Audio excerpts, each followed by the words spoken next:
Countdown for blast off. X minus 5, 4, 3, 2, X minus 1, fire.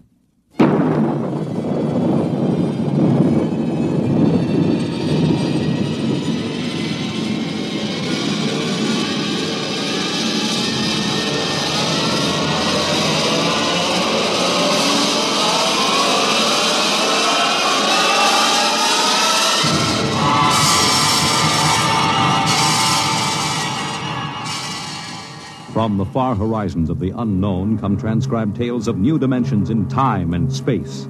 These are stories of the future, adventures in which you'll live in 1,000,000 could-be years on 1,000 maybe worlds.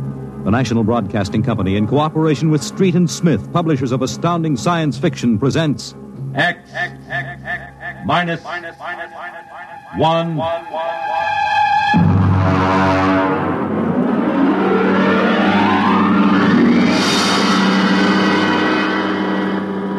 Tonight's story. Cold Equations. There is no margin of safety along the rim of a frontier. There can't be any until the way is made for those who come later. Until then, the penalty for mistakes is a grim one.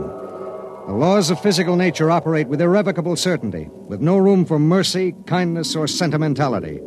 In space, life becomes a cold equation, and the equal sign is often followed by death. I know. I'm the pilot of an EDS.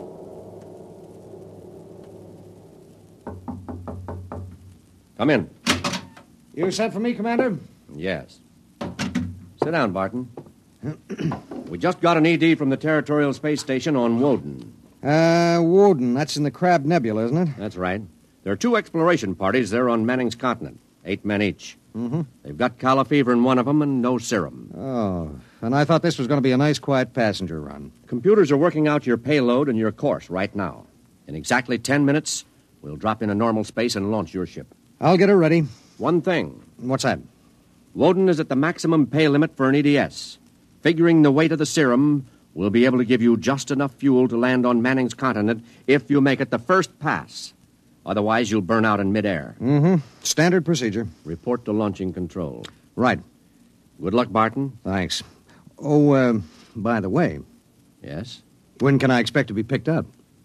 We'll make a stop on the run back to Earth sometime next year. You'll be notified by radio. Okay. Sorry, we can't make it sooner. That's what happens when you sign on for EDS work.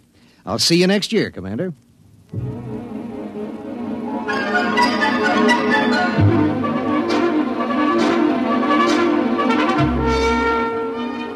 Down in the belly of the Stardust, the crew was working like beavers to get the EDS, the emergency dispatch ship, ready.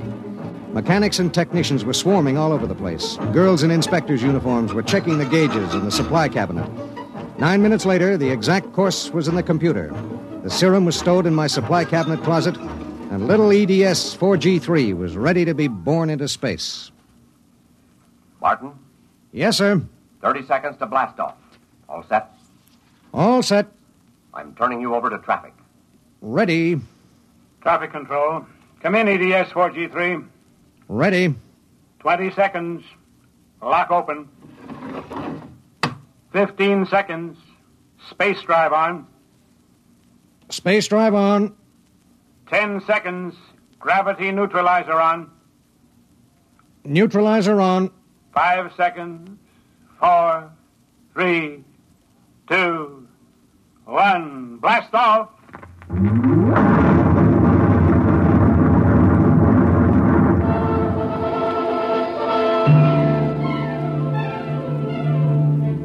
I don't remember how long it was afterwards that I first noticed something wrong. Maybe an hour, maybe 2. There was nothing to show it except the needle and the heat gauge. It was on 0 when we left the Stardust, and now I noticed that it had crept up toward the 30 mark. That meant something inside the ship was radiating heat. That something was in the supply closet, and it was alive.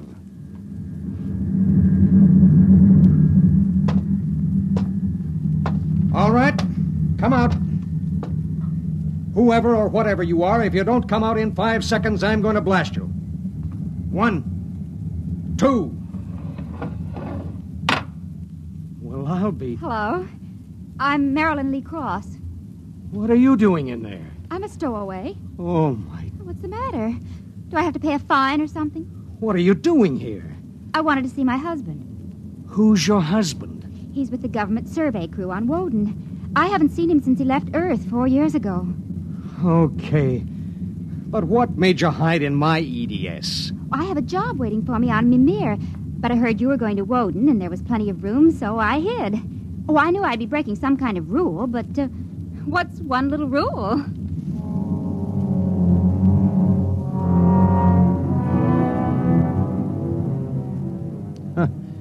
What's one little rule? H amount of fuel will power an EDS with a mass of M safely to its destination. H amount of fuel will not power an EDS with a mass of M plus X safely to its destination. Well, how could she be expected to know? She was 5'2" with brown curly hair and the faint, sweet smell of perfume. She was 5'2" and she smelled like apple blossoms. And her name was X in an equation that would have to be balanced.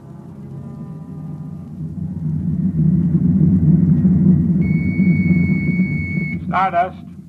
Come in, EDS. Come in. This is Barton, emergency dispatch pilot 4G3. Go ahead. Give me Commander Delhart. What's the message, EDS? I have to consult Commander Delhart. The commander is busy. Listen, you squirt. Give me Commander Delhart. One moment, 4G3. Commander Delhart. Emergency message from EGS 4G3. This is Delhart. What is it? At 0800 hours, I discovered a stowaway aboard my ship. A stowaway? Yes, sir. Well, have you notified ship's records? Not yet, sir. You know the regulations as well as I do. Of course I know the regulations. That's why I'm calling. Barton, what's going on? Sir, this is a girl. A young woman. Oh. She wanted to see her husband on Woden. She didn't know what she was doing. I see. I wondered, sir, maybe the cruiser could change course or something? I'm afraid not. We're hundreds of light years apart now. We have a limited fuel supply ourselves, with 900 passengers. Is there any chance? No. Okay, Skipper. Better get the information to ship's records. Okay. Barton. Skipper? I'm sorry. Yeah, sure.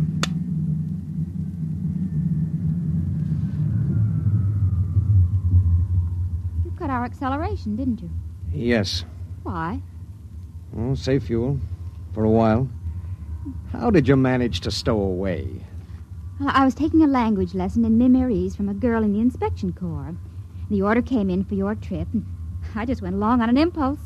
Oh, it was easy. I'll be a model prisoner, I promise. Oh, if you were only a thief or a spy, it would make it easier. Make what easier? Forget it.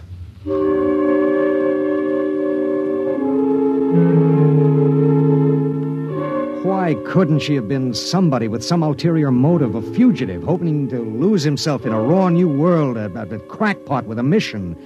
Why did she have to be a woman? A beautiful, kind, trusting woman?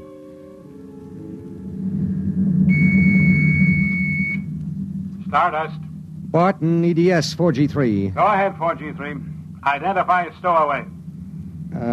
Give me your identification disc, Miss Cross. Here. Why? Well, it's for ship's records. Identification number T8374. One moment.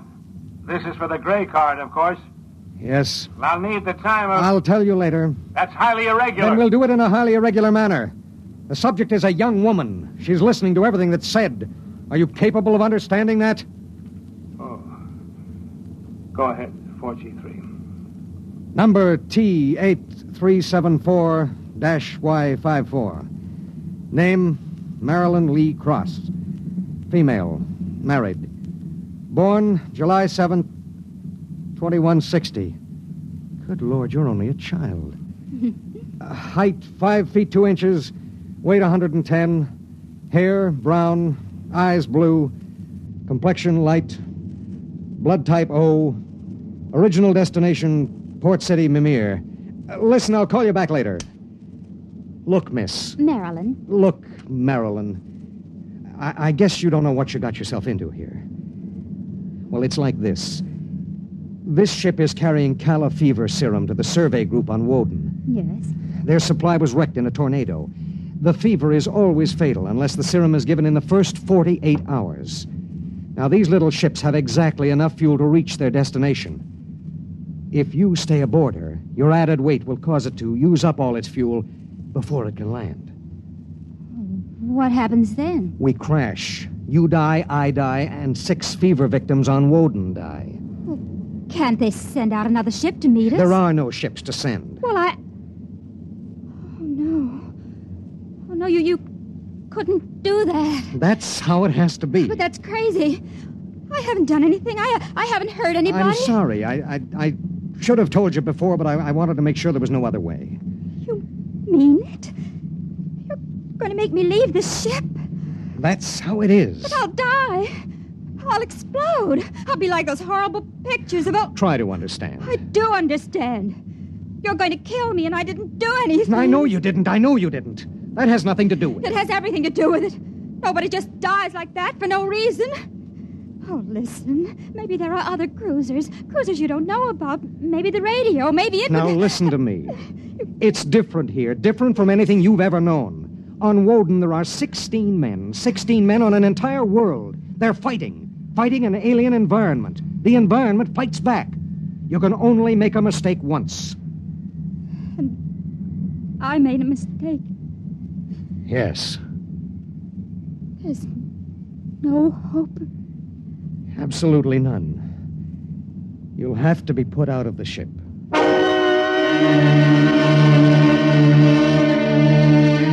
It was better so. With the going of all hope would go the fear. Then would come the resignation. She needed time, and there was so little. EDS. Starship to EDS. Need pertinent data. All right, Starship. When do you expect to complete your report? I need a computer check. I'll give you statistics. Statistics. This is EDS 4G3. I'm intersecting course vector 7.3 at 0831. Deceleration 1750, weight 1 ton. I would like to stay at point 10 as long as the computers allow. Will you give them the question? Check. I'll call you back. We wouldn't have long to wait. The new factors would be fed into the steel maw of the computer bank, and the electrical impulses would go through the complex circuits. Here and there, a relay would click, a tiny cog turn over. But it would be the current, formless, mindless, invisible, which would determine with utter precision how long the pale young girl beside me would live. 5 little segments of metal in the second bank would trip against an inked ribbon, and the machine would spit out the answer. You will resume deceleration at 1910. It was 1810 when he spoke. 1 hour. She has 1 hour to live.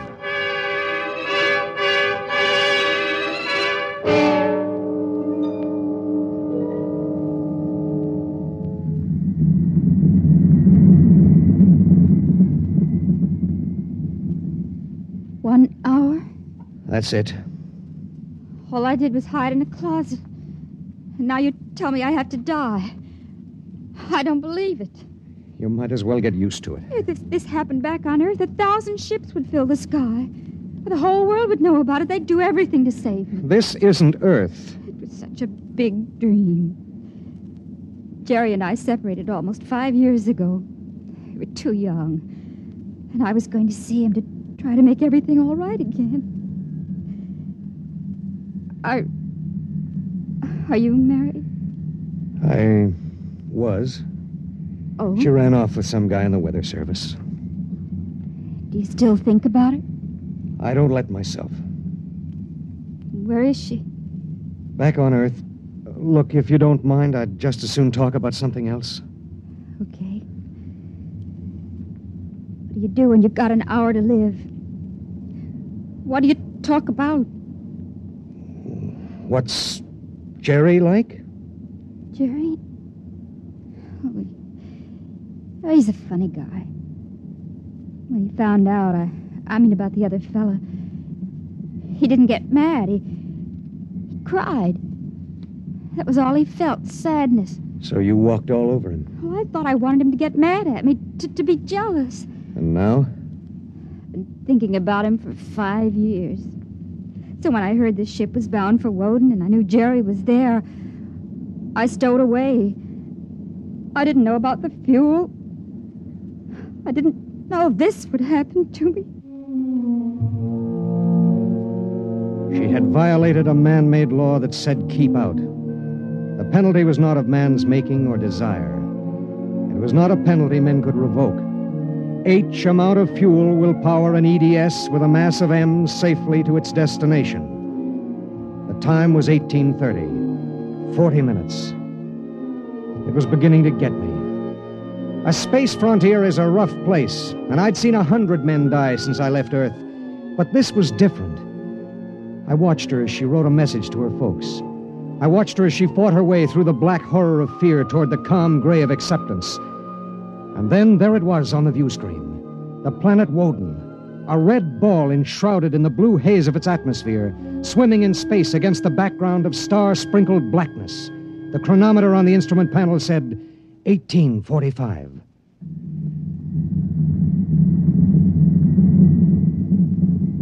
Listen, we're in radio range of Woden now. I mean, would you want me to try to contact your husband? Jerry? It'd mean he would know you're going to die. There'd be nothing anyone can do. Yes. I would like to talk to him. Do you think we can? Well, the planet is turning. If his group is on the side facing us, we might be able to reach him. Oh, try. All right. Hello. Hello, Woden. EDS to Government Survey Group. Can you hear me? Come in, Woden. They may not be monitoring. Hello? Hello? Hello. Identify yourself, please. This is Government Survey Group 1 on Planet Woden. This is John Barton, EDS pilot. Do you have the serum? Yes. How bad is it? 1 man died last night. 6 have the fever. How long will it take to... I start deceleration at 1910 hours. I should be able to land at 1930. Thank God. Look, do you have a Gerald Cross in charge of the group? Commander Cross? Yes, we do. Could I speak to him? He isn't here. He's out with the survey team. When do you expect him? Can't say. How do you read me? How much time do we have left for communication? Less than 15 minutes. All right. If Commander Cross comes back before we lose radio contact, will you have him buzz me? It's important. Okay, EDS. I'll keep the set open. Check.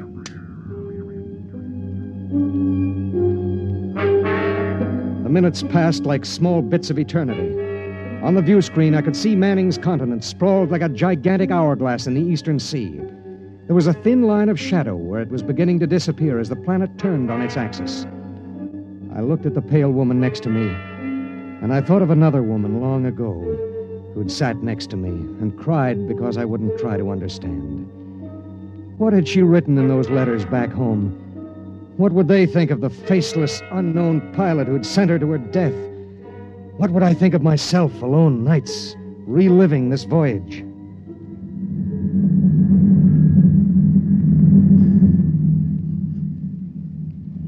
Cold, isn't it? I'll turn up the thermostat. Nothing from Jerry? We have about 2 minutes of radio contact left. Maybe it's better. I mean, suppose it were you and your wife tried to call you. How would you feel? I don't know. Do you ever hear from her? I got a letter about a year ago. I tore it up. That was foolish. Yeah, it was. Life is so terribly short to be wandering around alone. Well, Wait a second, we're getting something. How much time before I have to leave the ship? About 10 minutes. Hello, EDS. Hello, EDS. Come in. Come in. EDS. This is Woden. I have Commander Cross. All right, go ahead. Hello, this is Commander Cross. Jerry Cross? Yes. I have someone for you. Go ahead. Hello. Jerry? Hello? Jerry? Who is it? It's me, Marilyn. Marilyn. I wanted to see you again. I stowed away on the EDS. You what? But Marilyn... It doesn't matter, Jerry. All that matters is that I can tell you all the things I've kept inside for so long. Jerry, I want you to know I've never forgotten. Oh, it's been so many years. I can't believe it. I thought I'd see you again, but now I can't. Jerry, you don't hate me, do you? Hate you? Marilyn, I've never stopped loving you. Not for an instant. Oh, Jerry. Listen, we don't have much time. The transmission is getting fuzzy. Oh, Marilyn, I've got to see you. There's got to be some way. There isn't. Let me talk to the pilot. Give it to me. Hello. Pilot, have you called the mothership? Did you have them checked with the computers? I've done everything. You've been on the frontier long enough to know the setup in an EDS. Oh, dear God, there must be something, some way. Do you think I'd let this happen if I wasn't sure? He tried to help me, Jerry. He tried. And it really doesn't matter. I'm not frightened anymore. Not now. But how did you get here? I don't understand. Well, I was going to Mimir to take a job, I thought. And now I realize I was just going because I'd be closer to where you were. Oh, Jerry, all this time... Don't. Let me tell you something. Marilyn, I've always known you'd come back to me. I've known it every minute. It's what's kept me alive. I want you to hold that in your mind. Jerry, I can't hear you. We haven't much time. We're losing radio contact. Jerry! Oh, don't cry, darling. Just know how I feel. I do. It's fading. There are so many things to say. Jerry, if you can still hear me, maybe I'll come to see you again. Maybe I'll come to you in your dreams, or be the touch of a breeze, or one of those golden-winged little birds singing my silly head off. Maybe I'll be nothing you can see or hear, but you'll know I'm there. Think of me like that, Jerry. Goodbye. Goodbye, my darling. She sat motionless in the hush that followed. And then she looked at me. Now? Now.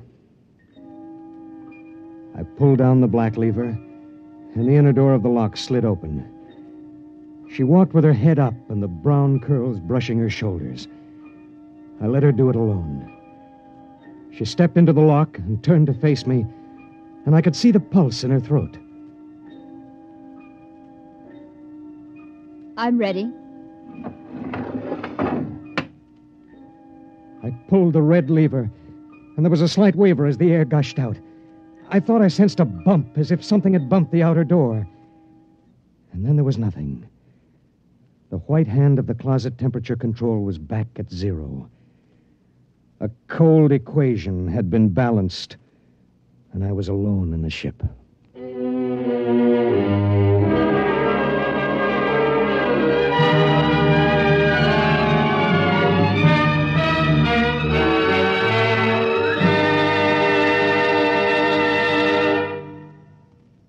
You have just heard X-1, presented by the National Broadcasting Company in cooperation with Street and Smith, publishers of astounding science fiction.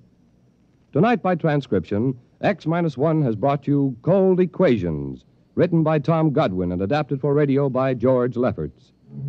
Featured in the cast were Court Benson as Barton, J. Meredith as Marilyn, Milo Bolton as Commander Delhart, Bob Hastings as Jerry Cross, Jack Arthur as Traffic Control Officer, and Walter Kinsella as the Woden Monitor. Your announcer, Bill Rippey. X-1 was directed by Ken McGregor and is an NBC Radio Network production.